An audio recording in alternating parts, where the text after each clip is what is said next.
uh, aroma parfum dari kemarin. Assalamualaikum para hadirin.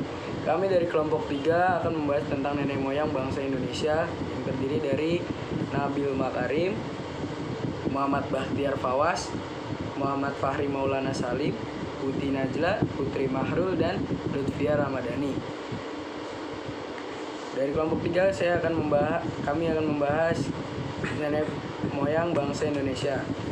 Ada 4 teori yang menjelaskan tentang asal-usul nenek moyang bangsa Indonesia, yaitu teori Yunan yang akan dibahas oleh Putri Najla.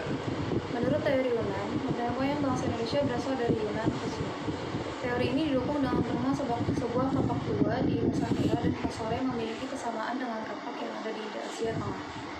Konon nenek moyang bangsa Indonesia memiliki budaya kelautan yang sangat kental, yaitu sebagai penemu asli perahu bercadik yang menjadi ciri khas kapal-kapal Indonesia pada zaman itu. Para penduduk ini kemudian menetap di salah satu wilayah Nusantara dan disebut sebagai bangsa Melayu Indonesia. Orang-orang inilah yang disebut dengan nenek moyang bangsa Indonesia sekarang. Menurut teori Yunan, ada 3 gelombang perpindahan atau migrasi yang dilakukan nenek moyang bangsa Indonesia, yaitu Proto Melayu 2500 sebelum Masehi, Neotra Melayu 1500 Masehi. Dan yang kedua ada teori Nusantara yang akan dibahas oleh Putri Najla lagi. Teori Nusantara menyebutkan bahwa nenek moyang bangsa Indonesia berasal dari Indonesia sendiri atau bukan dari luar. Teori ini didukung juga oleh beberapa ahli ternama seperti Muhammad Yamin, Boris Heller, dan J. Crawford. Teori ini mengatakan bangsa Melayu merupakan bangsa dengan peradaban tinggi. Selain itu ada juga kemungkinan jika orang Melayu merupakan keturunan dari Homo Solensis dan Homo Wajachensis. Ya, betul. Dan teori ketiga itu ada teori Out of Taiwan yang dibahas oleh Lutfia Ramadhani. Teori Out of Taiwan selanjutnya ada teori yang mengatakan bahwa bangsa Indonesia berasal dari Taiwan, bukan dari daratan Cina. Mereka diperkirakan datang dari Taiwan melalui Filipina sekitar tahun 4500 sampai 3000 Masehi. Lalu sekitar tahun 3500 sampai 2000 Masehi mereka melakukan migrasi ke Indonesia lewat Sulawesi dan akhirnya menyebar ke berbagai pelosok Nusantara. Menurut pendekatan linguistik dijelaskan juga bahwa dari keseluruhan bahasa yang digunakan suku-suku di Nusantara saat itu memiliki rumpun yang sama, yaitu rumpun Austronesia. Dengan demikian, dari segi bahasa dapat dilihat bahwa orang-orang Indonesia mengadopsi bahasa Austronesia dan mengembangkan sampai menjadi bahasa Indonesia seperti sekarang. Selain itu, menurut ahli riset genetika dan ribuan kromosom tidak ditemukan adanya kecocokan dengan pola genetika di wilayah Cina. Dan teori keempat itu ada teori Out of Africa yang dibahas oleh Lutfia Ramadhani.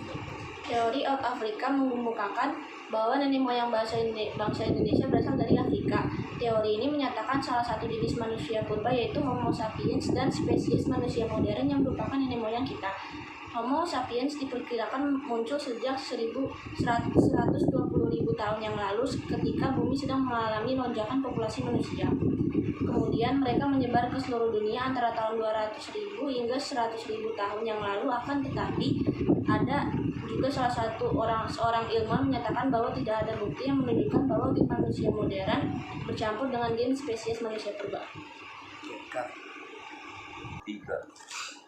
Asal-usul nenek moyang bangsa Indonesia terbagi menjadi 2, yaitu gelombang pertama. Gelombang pertama akan dibacakan oleh Putri Mahrul. Gelombang pertama diperkirakan sampai di wilayah Nusantara pada 2000 sebelum Masehi sampai 1500 sebelum Masehi. Dari Vietnam, kelompok orang Yunani terbagi menjadi 2 kelompok. Kelompok pertama meneruskan perjalanan ke Malaka, Sumatera, Jawa, Bali, dan Kalimantan. Kelompok ini adalah orang-orang ras Mongoloid. Kelompok pertama ini bertumbuh cukup besar dan hidup di gua-gua di Nusa Tenggara Timur, Nusa Tenggara Barat, Jawa Barat, dan Jawa Timur.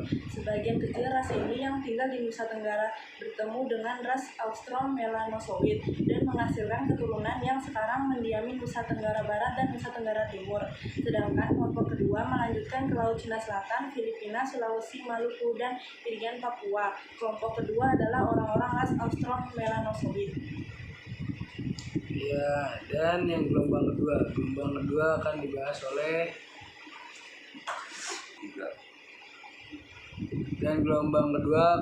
oleh Muhammad Bahtiar Fawaz.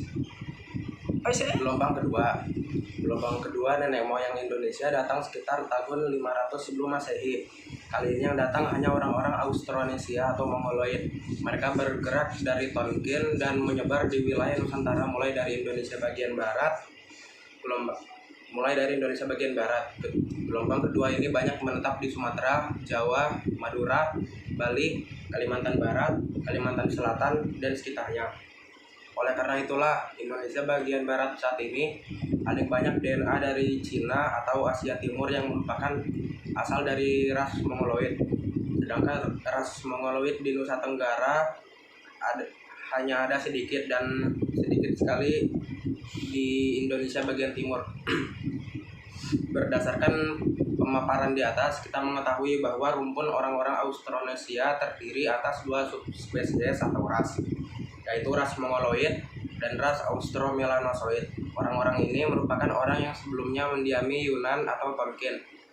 Baik yang datang ke Indonesia pada gelombang pertama maupun gelombang kedua menetap di Kepulauan Indonesia. Mereka membentuk komunitas dan membangun peradaban di sini. Mereka inilah nenek moyang bangsa Indonesia yang sesungguhnya. Dengan tadi yang ada di gelombang 2, nenek moyang bangsa Indonesia juga dapat dijelaskan dengan migrasi ras Austro-Melanosoid. Ciri-cirinya adalah rambut keriting, bibir tebal, dan kulit hitam. Kelompok manusia yang termasuk golongan ini adalah penduduk pulau Papua, Kai, dan Aru. Yang kedua ada ras Negroid. Ras Negroid golongan ini mempunyai sifat seperti orang yang negro, tetapi mereka bukan keturunan negro. Dengan ciri-ciri rambut keriting, perawakannya kecil, dan kulit hitam. Persebarannya di Semenanjung Malaya, orang mikroskopi di Pulau Andaman. Yang ketiga ada ras Wedoid. Suku bangsa ini berasal dari Sri Lanka. Dengan ciri-cirinya adalah perawakan kecil, kulit sawo matang, dan rambut berombak. Persebarannya adalah orang Sky di Siak, orang Pugu di Jambi, serta orang Enggano, Mentawai, Toala, Tokea, dan Tomuna di Kepulauan Emuna. Dan yang keempat adalah ras Melayu Mongoloid. Golongan ini adalah golongan terbesar yang ditemukan di Indonesia dan dianggap sebagai nenek moyang bangsa Indonesia. Ciri-cirinya adalah rambut ikal atau lurus dan muka bulat. Golongan ini dibagi menjadi dua, yaitu sebagai berikut. A. Golongan Melayu, Proto-Melayu, seperti suku Batak, Toraja, dan Dayak. Yang B. Golongan Melayu Muda, Deutero-Melayu, seperti suku Jawa, Bali, Madura, dan Banjar. Bangsa-bangsa yang bermigrasi ke wilayah Kepulauan Nusantara yaitu akan dijelaskan oleh Muhammad Fahri Maulana Salim. Bangsa Melanosoid adalah bangsa yang pertama kali datang ke wilayah Indonesia dari Asia Oseania pada tahun 70.000 sebelum Masehi. Ciri-ciri mereka adalah memiliki kulit dan rambut hitam, bibir tebal, hidung pesek, dan tinggi rata-rata 160-170 cm. Keturunan dari ras Melanosoid ini berada di Papua dan Papua Nugini. Sekitar kedatangan bangsa Proto-Melayu. Sekitar tahun 2000 sebelum Masehi, penduduk ras Austronesia dari Teluk Tonkin bermigrasi ke Pulau Indonesia.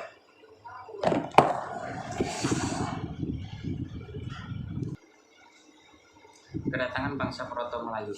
Sekitar 2000 sebelum Masehi, penduduk ras Melayu Austronesia dari Teluk Tonkin bermigrasi ke Pulau Indonesia. Mereka biasa disebut bangsa Proto-Melayu atau Proto-Tua. Kedatangan mereka itu mendesak penduduk dari Australomelanozoid ke pedalaman, bahkan sampai ke Indonesia bagian timur. Ras itu memiliki nenek moyang penduduk Papua sekarang. Memasuki kepulauan Indonesia, bangsa Proto Melayu menempuh dua jalur sesuai dengan jenis kebudayaan yang dibawa, yaitu sebagai berikut. A. Jalur pertama, menyebar ke Sulawesi, Maluku, dan Papua. Masyarakat Proto Melayu yang menempuh jalur ini membawa kebudayaan Proto Melayu, kebudayaan Neolitikum berupa kapak lonjong. Itulah sebabnya di bagian timur Indonesia banyak ditemukan artefak Neolitikum berupa kapak lonjong. Keturunan Proto Melayu antara lain masyarakat Toraja. Jalur kedua, menyebar ke Sumatera, Kalimantan, Jawa, Bali, dan Nusa Tenggara. Masyarakat Proto Melayu ini menempuh jalur ini membawa kebudayaan Neolitikum berupa belium persegi. Itulah sebabnya di bagian barat Indonesia banyak ditemukan artefak Neolitikum berupa belium persegi. Keturunan Proto Melayu antara lain masyarakat Batak, Nias, Dayak, dan Sasak. Kedatangan bangsa Deutero Melayu sekitar tahun 500 sebelum Masehi, datang lagi gelombang migrasi penduduk dari ras Melayu Austronesia dari Teluk Tonkin ke Pulau Indonesia. Mereka biasa disebut Deutero Melayu atau Melayu Muda. Kedatangan mereka mendesak penduduk keturunan Proto Melayu yang telah lebih dahulu menetap. Setelah memasuki kepulauan Indonesia, masyarakat Deutero Melayu kemudian menyebar ke sepanjang pesisir. Ada juga di antara mereka yang masuk ke pedalaman. Keturunan Deutero Melayu antara lain masyarakat Minang, Jawa, dan Bugis.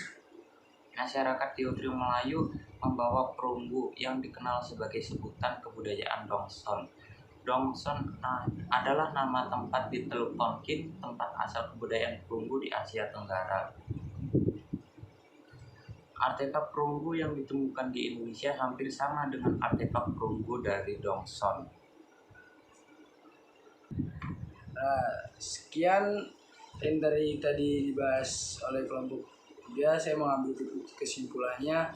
Sebagai kesimpulan, kami telah mengambil poin-poin penting dari pembahasan ini, yang antara lain asal-usul nenek moyang bangsa Indonesia adalah bangsa yang dari daratan Yunan di Cina Selatan.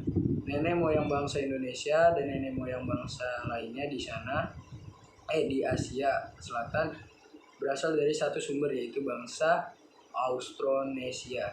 Sekian dari kami dari kelompok 3 mengucapkan salam. Assalamualaikum warahmatullahi wabarakatuh. Dadah.